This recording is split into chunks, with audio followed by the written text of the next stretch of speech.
ঠিক আছে মা তুই দেখা শুনা যাইস পুলি পিঠা খায়া কিছু আমার লেগা নিয়ে আস বুঝছস আমার লেগা নিয়ে আস ঠিক আছে তুমি থাকো বাইতে আমি যাই বেড়াইতে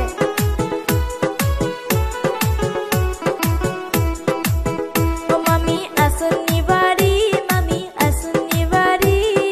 আইসি আমি তাসি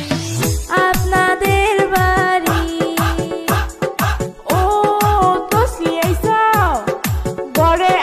বসো তা